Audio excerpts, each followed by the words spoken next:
Welcome back to the Crypto Trends Podcast, where we cover all things cryptocurrency, blockchain, Web 3.0, and AI. I'm Robert Croak, and I am joined by my co-host, Armando Pantoja. Both of us and our amazing team are excited to bring you the best information, guidance, and strategies each and every Wednesday. So follow along, and always remember to take notes and take action. In last week's episode, we discussed the Bitcoin spot ETF approvals and what that means with the Bitcoin halving being roughly 3 months away. Additionally, we broke down 3 of our favorite sectors within crypto and some of our top picks in each of those sectors. In this episode, we want to build off what we shared last week and talk about how we go about constructing our crypto portfolios, the importance of diversification, and altcoin staples that we think everyone should own. So let's dive in. So I want to take a moment to say how excited I am, Robert. Did you know we were number 18 on Spotify this week? Yeah, it's crazy that we went from nothing to, I think, 28 to 22 to 18 so quickly. So it's just a testament to the information and our followers, and I couldn't be more thankful for all of them. So talking point 1 tonight is the importance of diversification. Through experiencing multiple bull markets over the last decade or so, I have noticed that many people fall in the trap of going all in on what they believe is going to be the next 100x coin. While some people get lucky doing this, most end up simply getting wrecked because they're gambling and following the advice of some fake guru that is shilling the coin of the month. And rather than going all in on one coin, we strongly advise to have diversity among sectors so you can build a solid base. This is so important. So Armando, how do you go about diversifying your portfolio for optimal success in a bull market, and break it down a little bit for our listeners? In our episode last week, we discussed our favorite sectors within crypto: gaming, AI, and DeFi. While these are our top 3, there are many other sectors out there that I love, like tokenization of real-world assets, modular data availability, and a few others. Rather than go in all on one coin or one sector, I like to spread my capital amongst many coins. Narratives for sectors tend to drive altcoins to boom, but each sector will pop off at a different time. Rather than trying to guess which sector is going to pop off when or chasing, we position ourselves across multiple sectors. This can seem overwhelming at first, but we're going to break it down so you understand it. And remember, diversification does not mean holding 50 to 100 different coins. I believe a great portfolio can be 20 to 30 coins in the beginning stages and add more diversity as your portfolio grows. So Armando, let's get into talking point number 2, Ethereum and Bitcoin. Break it down for us. I always tell everybody to add Bitcoin and Ethereum to your portfolio. These are the safest coins in cryptocurrency. We call it a staple, right? So even though they're not going to get 50-time returns like some of those altcoins out there, they're safe, they're lower risk, and they're going to give you a reliable return going forward. And when money starts flowing in after the halving and begins flooding into Bitcoin, we're going to see that Bitcoin dominance rise.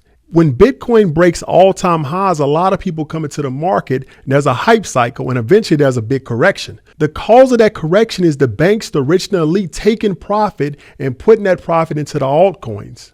That's why we consider Bitcoin a staple, because when that run-up happens, we can take profits and invest those profits in the altcoin season.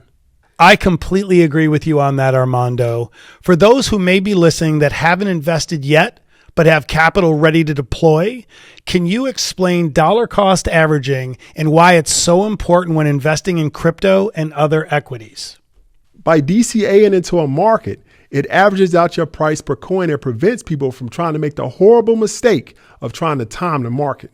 With the Bitcoin halving on the horizon, it's a great time to enter the crypto markets. Also, with the recent approvals of the Bitcoin ETF, we should see the long-awaited Bitcoin hype cycle happening very soon. Yeah, this is a great way to help people build a strategy that works for them. For decades, I've watched people miss out on amazing bull runs because they have analysis paralysis and that somehow they think they're the ones that can time the market. And trust me, no one can truly time the markets. Always remember, it's about time in the market, not timing the market. Now, we know that Bitcoin and Ethereum are extremely talked about already, so let's transition the conversation into how we would position ourselves in other coins. And that leads us to talking point number 3, our favorite sectors. The next way we would go about diversifying our portfolio would be through identifying our 5 favorite sectors within crypto. The 5 sectors that we see having the best growth and adoption are crypto gaming, crypto AI, DeFi, tokenization, and data availability. And a lot of people are really sleeping on tokenization and data availability, so we're going to get into that shortly. In our last episode, we did a deep dive into gaming AI and DeFi. And if you missed that, be sure to tune into that after watching this. But for now, Armando, will you quickly summarize tokenization and the data availability sectors before moving into how we would each allocate funds accordingly to these sectors? Tokenization is going to be huge in the coming years. Think about how every major asset can be tokenized and how it opens up so many investment opportunities for the average retail investor. Even Larry Fink, the CEO of BlackRock, said that tokenization of assets is the next trillion-dollar market. Even JP Morgan is already experimenting by tokenizing client portfolios. This means that real estate, fine art, collectibles, classic cars, all of this could be tokenized, allowing investors to buy fractional shares. So what does tokenization mean technically? Simply put, it is the process of issuing a digital version of an asset on a private blockchain, where fractional shares can then be sold to individual investors. This is game-changing. It's already happening right before our eyes, and it is going to be one of the best opportunities to build wealth for the people in this next 5 to 10 years that are following along and taking action in the crypto and blockchain markets. Hopefully, we have a deeper understanding of the overall crypto ecosystem and the specific sectors that we think are going to do well. So let's dive into criteria that we use to select winners from losers from each sector. So Robert, take us into talking point number 4. So number 4 is altcoin staples in a portfolio. Just as we have Bitcoin and Ethereum as overall staples in our portfolio, we also want to have a staple or 2 for each of our favorite sectors. Basically, a staple is essentially a more established coin, one with a higher market cap that has a lot of use cases or activity on its network. For example, if you have $1,000 to play with for each sector, you are putting $500 into your staple because it's the safest play due to its strong use cases and higher market cap, but still offers explosive growth potential. Could you give the audience an example of a staple coin that we both own right now and give a breakdown? An example of a stable coin, especially something like in a sector like DeFi, would be Solana. Even though Solana is a higher cap altcoin, it still has only experienced one bull market. And for this reason, we believe it can see a huge upside potential in the next bull run. Solana reminds me a lot of Ethereum in the last bull run. If you remember, Ethereum went from $90 to $4,800 in that bull run. Solana is about $90 right now, just like Ethereum in the last bull market. There's a lot of development use cases happening right now on the network. While we're not going to say Solana is going to $4,800, we're saying that this is a staple that has a lot of room to grow. That's a great example. Let's take a look at some of the other staples for each of the sectors we think have massive growth. In gaming, I love Nakamoto Games, Beam, and Immutable X. I think those 3 are at the top of the list and are really, really good, and everyone should be keeping an eye on those. We also like Fetch AI, Ocean Protocol, and Veracity. A tokenization staple I like is XRP. The XRP ledger has the ability to tokenize trillions of dollars of assets. And most people don't associate XRP with tokenization yet, but as this sector booms, XRP will become more and more tied to the space. And this is one of the huge upsides of XRP in the coming years that no one is talking about. So data availability is a huge problem right now in blockchain technology. So those light clients do not have the data available. So there's only a few people now that have the entire blockchain stored on their nodes. So when those nodes go down, there's a data availability problem, which means that people can't access data that was stored on the network. So now there's new coins, new protocols, new networks coming to solve that problem by storing that blockchain data elsewhere and having that data available. Now that we've constructed the staples for each sectors, let's get the people what they're most excited for: how to select the low cap gems. That's all I get asked about in the public lives, whether I'm with you, by myself, is what are the low cap gems? Give it to us. Give us the goods.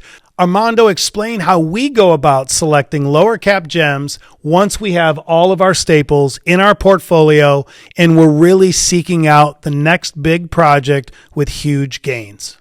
For me, there's 5 things that I look at. One is the team and the community. This is very important long-term because many tokens without great technology or use cases will fail once the hype cycle is over. Number 3 is market size and competition. How big is the market? What's the competition like? Can that coin survive in that environment? Number 4 is tokenomics. This is so important for any crypto project, and most people have no clue what it means. A token's price is directly influenced by its supply dynamics and its total circulating supply and its utility. So it's always important to look at projects' circulating supply and burn rate. For instance, you remember Shiba, right? A lot of people thought that would go to $1, $2, $5, but the circulating supply made that impossible. So many people talk about it going to even 5 cents, but with the endless circulating supply, the tokenomics don't make sense of it even to reach 1 cent. Yeah, I mean, if you think about it, Shiba Inu has been touted for years and everyone says it's going to go to $1 or $5 and XRP is going to go to $1,000. And it really comes down to our listeners understanding. Don't follow along with the fake gurus that are going to put all this clickbait out there because people are going to get wrecked by expectations. They think that by saying, oh shit, if I own 5 million Shiba Inu coins, it could go to $5 or $1 or 50 cents. I'm going to be super rich. And it just isn't in the math. And that's one of the key things people need to understand that are listening and following along. So let's go to our point number 5. I want to take this one, and that's liquidity. The last and final point, and it's just really a very important one. A coin having proper liquidity means it has reduced risk, reduced volatility, and makes it easier to sell when you want to. Every day people talk about coins going to the moon, but without liquidity, it means nothing for your ability to take profits. We see it all the time with the Pepe coin and the Bonk coin and all these other coins where it shows people with these 5,000 and 10,000% returns. But if there's no liquidity and you can't get that money, you're likely going to be in a situation where you can't get your money out, you can't take your profits, or worse, it's a rug pull. So it's just always great to keep this in mind when people are considering an altcoin that they want to pursue. Once we review these criteria and run it by the team, it's time to decide on the investment amount that we're going to put into each asset. Robert, take us into a few of the projects that we like right now. A few gems that we've added recently are Alliance Block, which is NXRA. It really is the future of finance by combining traditional finance with data-driven access. It really is the next gen of financial infrastructure.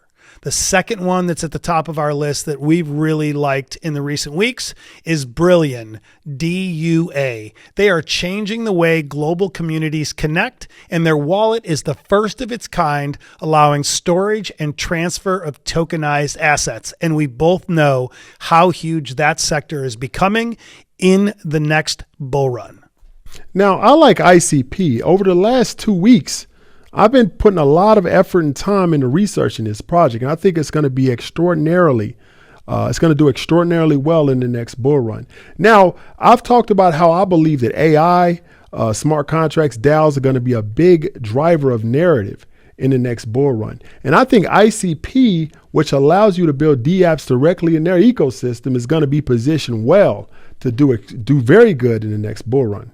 Yeah, I agree on ICP. I just think that because they're working so hard on network compliance, and that's been one of the biggest issues holding cryptocurrency as a sector and as a whole back over the past few years, I think that is going to be one of the key things that makes ICP a great player moving forward.